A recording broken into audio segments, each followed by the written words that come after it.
Esta presentación, como mencioné recientemente, se corresponde a una fase inicial centrada en analizar a las Fuerzas Armadas, específicamente la presencia, apropiación de las doctrinas del enemigo interno, de la seguridad nacional, pero en el cuadro de suboficiales.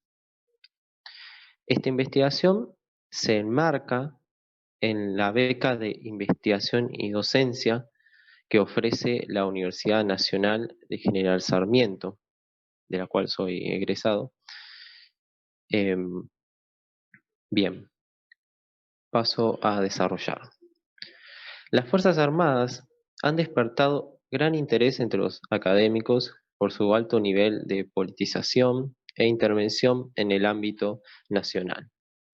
De esta forma, diversas obras han tratado de analizar los orígenes de dicho poder y sus consecuencias en la vida del país. Los trabajos de Alain Rouquier y Robert Potage son obras centrales, tanto por la calidad de sus interpretaciones como por el alto nivel de documentación que las sustenta, especialmente el trabajo de Potage.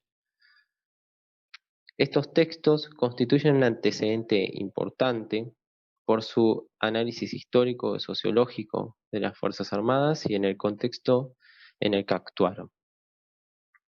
Asimismo, hay otros investigadores, como por ejemplo Hernán Cornut, que han investigado justamente y reconstruido el derrotero del pensamiento militar a principios del siglo XX. Además, el trabajo de Daniel Massey constituye otro punto importante. Su análisis sobre la actuación del poder militar, cómo sufrió profundos cambios internos durante la década de los 60, es un gran aporte a la historiografía dedicado al estudio de esta institución. Asimismo, autores como Esteban Pontoriero se han centrado también en este cambio doctrinario producido entre fines de los 50 y principios de los 60 y trata de dar cuenta de cómo eso impactó en la forma en que intervinieron en la vida política y cómo llegaron a influir el desarrollo de la última dictadura militar. Además, el estudio sobre la institución castrense ha tenido diversos enfoques, dependiendo de si se analizaban su formación política, los orígenes sociales de sus integrantes, eh, cómo fue esa participación, qué tipo de participación tuvieron en la vida política nacional, entre otras cuestiones temáticas. La bibliografía mencionada anteriormente concibe en general a estas Fuerzas Armadas como un actor político. En ese sentido, Ricardo Forte propone algunos elementos interesantes para entender el derrotero de estas Fuerzas Armadas en la historia contemporánea de nuestro país. Siguiendo su análisis, podemos señalar que, en primer lugar, es necesario entender que desde un comienzo no fueron un actor pasivo de los hechos o una simple herramienta de las clases dirigentes. Más bien, desarrollaron progresivamente una doctrina nacionalista que tendría efectos más visibles a partir de 1930. En segundo lugar, derivado de lo anterior, la institución castrense se vio embarcada en un proyecto de autonomización corporativa que se fue acentuando con el correr del siglo XX. A esto podríamos agregar que el contexto de la Guerra Fría le proporcionó ciertas características particulares que tuvieron expresión en la formación ideológica del cuerpo de oficiales y también de suboficiales. En ese sentido, los análisis, los estudios que se centran sobre las cuestiones doctrinales han tenido un avance importante en tiempos recientes. En especial, se le ha prestado bastante atención a la influencia que ejércitos extranjeros tuvieron en la conformación de estas doctrinas, como sería el caso de los aportes franceses y estadounidenses. Como señala Massey, desde un primer momento también ciertos militares como el teniente coronel Mario Orsolini se ocuparon de dar cuenta de estos cambios, estos nuevos desarrollos que se venían dando e incorporando en la oficialidad. En principio, los análisis de tipo más académico estuvieron centrados en el papel de los norteamericanos, académicos y no tan académicos también. Estuvieron centrados en el papel de los norteamericanos, especialmente a partir del caso de la existencia de la Escuela de las Américas. Sin embargo, más recientemente, se ha enfatizado en el lugar importante que ocuparon los franceses, a partir de los trabajos de autores como ya mencionado Massey o Esteban Pontoriero, o incluso los trabajos de Germán Soprano.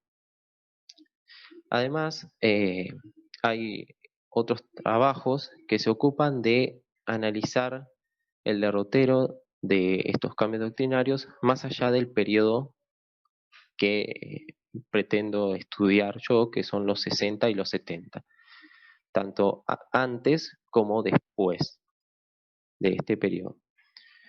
Bien, en cuanto a la difusión del cambio doctrinario en el cuerpo de suboficiales, Santiago Garaño ha analizado las lógicas que guiaron el trato de los oficiales hacia los suboficiales y los soldados conscriptos durante la década de 1970.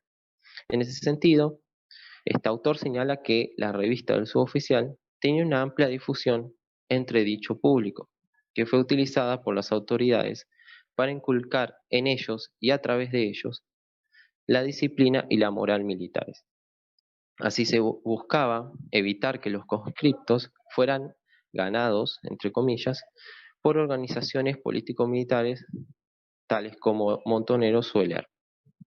Es decir, esta revista, a la cual yo me voy a centrar en estudiar, representaba un importante punto de apoyo para difundir las ideas que sustentaban este cambio doctrinario. El estudio de los suboficiales es algo relativamente inexplorado. Puede decirse que la mayoría de los trabajos que han analizado este cambio doctrinal a fines de los años 50 se han centrado en la oficialidad. Esto obedece a razones propias de la estructura militar, donde la jerarquía tiene una fuerte presencia. Es una institución jerarquizada.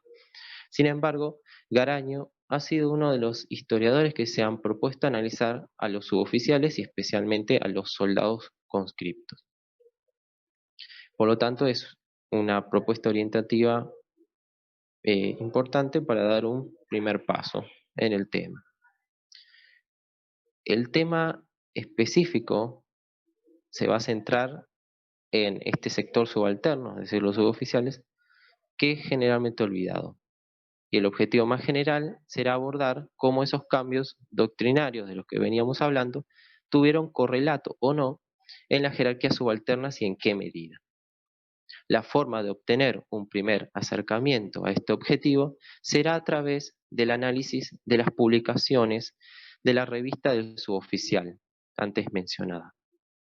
Teniendo en cuenta este objeto, me propuse algunas hipótesis de trabajo, tales como que, en primer lugar, que la aparición de artículos con temáticas relacionadas al cambio doctrinal se produjo al poco tiempo de distancia de lo que lo hicieron las revistas para oficiales.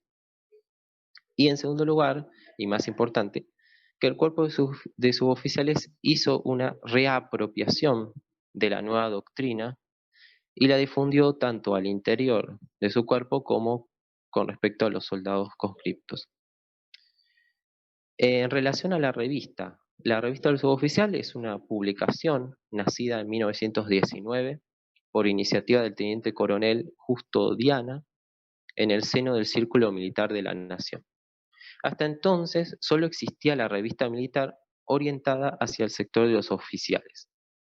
La primera comisión redactora estuvo dirigida por el coronel José Rodríguez, quien además escribió el primer prólogo de la revista. Asimismo, de forma paralela a la creación de dicha publicación de esta revista, también se fundó la Biblioteca del Suboficial, que reunió numerosos libros y los puso a disposición de sus cuadros. Desde un comienzo, los objetivos de la revista, al igual que los de la biblioteca, estuvieron relacionados con incrementar el acervo cultural, profesional, táctico y técnico de los suboficiales a los cuales estaba dirigida. Es decir, pretendía tomar un papel educativo desde una perspectiva didáctica, lo cual puede observarse en la estructura de la revista. Esta estructura de la revista tenía una cierta jerarquización de contenidos. Se le daba un lugar, en un principio se le dio un lugar importante, central, a los textos que hablaban sobre cuestiones militares de la actualidad, de ese momento. En un principio enfocados a la Primera Guerra Mundial, por el contexto de época. También se publicaban escritos hechos por los mismos suboficiales, en los cuales hablaba sobre temas diversos como aspectos técnicos, notas históricas. Otro punto importante era el relato de la vida de suboficiales que habían dejado una marca importante en la institución, como por ejemplo Cabral, que fue uno de los primeros que recibió su nota histórica. Además se publicaban artículos traducidos de otros idiomas, publicados en revistas extranjeras, que también trataban sobre temas de actualidad y análisis de acciones militares. Eh, con, con esta revista, teniendo esto presente, me proponía relevar los principios que del cambio doctrinal se transmitían a los suboficiales y observar qué reapropiaciones realizaron estos acerca de lo que se les transmitía a través de los artículos de producción propia y las notas editoriales, en donde se volcaba la opinión del grupo redactor de la revista.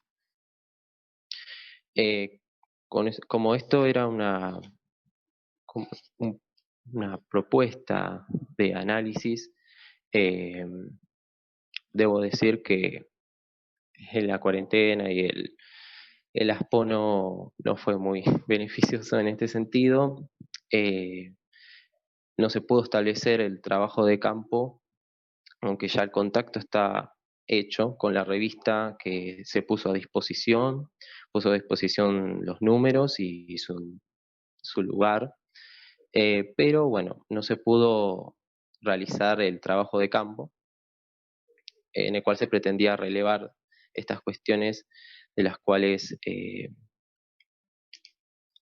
mencioné. El estudio de estos artículos de la revista estará guiado por un examen de tipo cualitativo, en la cual analizaré las categorías relativas a la materialidad propia de la revista, a los contenidos y también a la dimensión inmaterial de la misma. También se pretende relevar folletos o libros publicados en este periodo, en los 60 y los 70, que se encuentren en la biblioteca del suboficial y que sean afines a la temática, para observar si los temas tratados en la revista aparecen en otros formatos. Las categorías que me interesa observar son, eh, en cuanto a lo material, bueno, el lugar de edición, formato, la cantidad de páginas, diseño, impresión, papel, encuadernación, cantidad de números, etapas, que ya sé que cantidad de números salían 4 al año. Bien, la periodicidad, el precio, la tirada, cómo era su difusión. También los contenidos, que era lo que se trataba específicamente, más allá de lo general que antes mencionaba. Y en tercer lugar, lo inmaterial, que recoge las características del grupo humano que hace a la publicación. Esta red intelectual conformada por el director o el comité editorial, la administración, los colaboradores, los corresponsales. Así, de esta forma, se podrá identificar los elementos que buscó encontrar en la revista.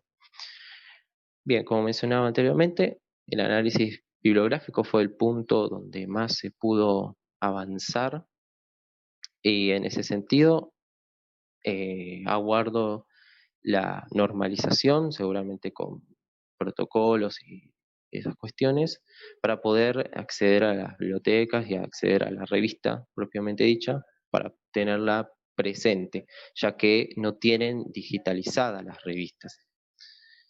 Eh, Bien, en suma, para concluir, lo que se busca es poder hacer aportes al campo de conocimientos referidos a los cambios sufridos por el actor castrense en el marco de la radicalización política de los años 60, en particular la forma en que se expresaron sus transformaciones doctrinales en su propia suboficialidad. Muchas gracias por su atención.